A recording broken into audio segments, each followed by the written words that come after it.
is our first event for in SPIT. So we'll start by a small introduction about our club. So our founders decided to found the need to promote financial literacy among students in our college, so that we can fill the void between the technical and the non-technical domain. Our aim is to share knowledge on topics relating to finance and analytics to raise the potential of all our peers. We would keep the members of our club informed about the recent happenings in the world of finance by keeping them up to date. Our aim and objective is to promote and inculcate the importance of finance in one's life and how it can impact it. We would like to thank our club mentors, Professor Danang Ambaware sir and Dr. Amol Deshpande, for their constant support and guidance. We are also very thankful for the college for allowing us to promote this committee, and a special thanks to Dr. Rita Das, who's the Dean of Student Affairs, who has supported us in this cause.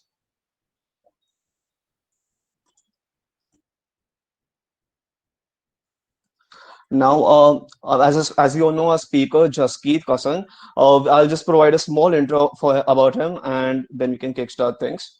So, Jaskeet completed his BTech from the EXTC department in the year 2016. He has then worked as an intern as well as been a technology analyst at Credit Suisse in India.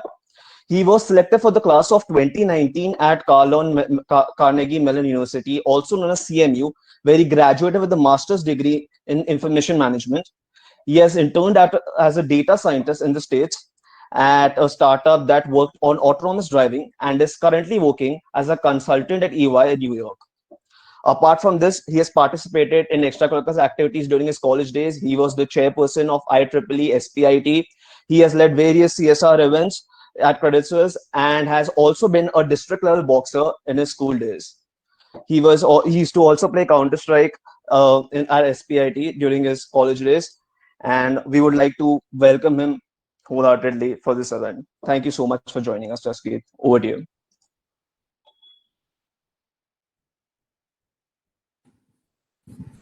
Sorry, guys.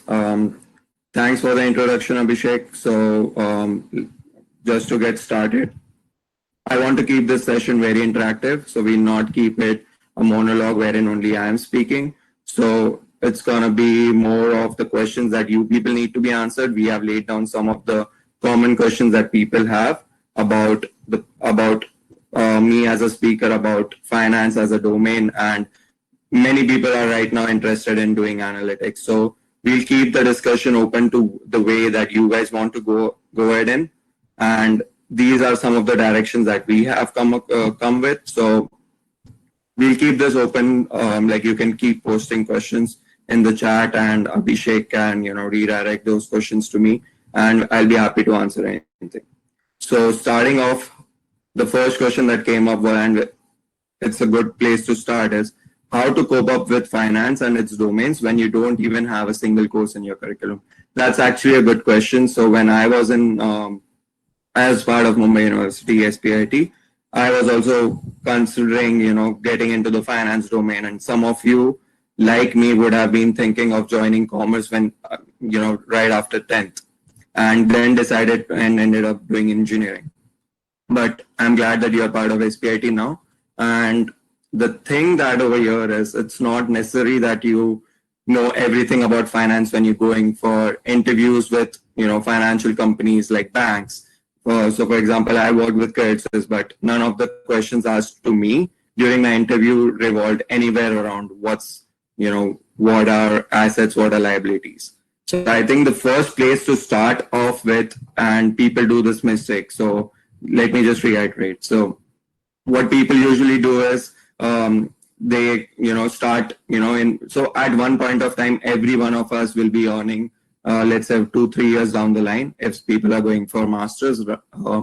So after 2-3 years, when you start working, you make some money. The most important piece is, how do you spend it? So finance is important not just for you, it's important for everyone and everyone in the world. So for example, if you are earning something, you need to make sure that you are saving as much as possible for taxes. You're investing in the right stocks, you're investing in the right mutual funds.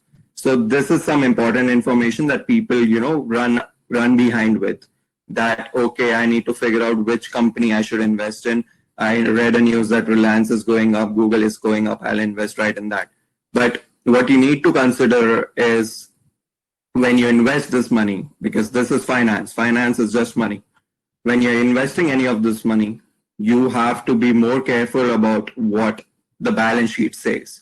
If there are companies laying off people, selling equipments, their balance sheets will show that they're making a lot of profits and the stocks will go up, but that's all always temporary. So you need to understand how to read balance sheets at a very high level.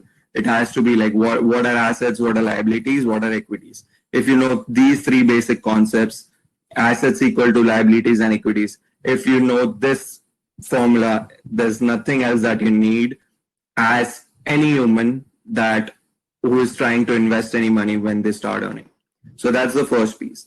But when you talk about this question was more related to, I feel it was more related to job interviews and, my future if I want to get into a bank. How do I cope up with it? As I mentioned, it's not necessary, it's not expected that engineers know everything about finance. It's more of, getting to know this particular domain on the job. So your learning curve is very high when you join a bank or any financial institution or a financial division within any company. The reason being you need to get accustomed to all the parameters, all the names, all the jargons used. So this jargon is taught in MBA schools. It's taught in commerce, but it's not taught in engineering. So you are not hired for bringing that knowledge. You are hired for bringing the technology. So there's a myth that I should be reading a lot about finance books and preparing for my finance interviews. But more importantly, if you just know for the company that you are interviewing with what the balance sheet says, what's the plan, what's the management planning for the next 5 years, is there a major organization hierarchy change, these kind of things. If these things are something that you bring up in during an interview, that marks you different. Not that, okay, if I just by heart what is financial modeling, and that will be the question that will be asked to me. The answer is no. Any company that comes to S.P.I.T comes for technology, not comes for finance knowledge. So keep that myth aside. Be confident whenever you're going for interviews. And as I mentioned, I was not asked any finance questions throughout my credit suisse interviews, and that was when I was in third year. I got into an internship. I learned a lot about what's going on in a bank than what any normal human being just like you and me would know in third year or fourth year of engineering.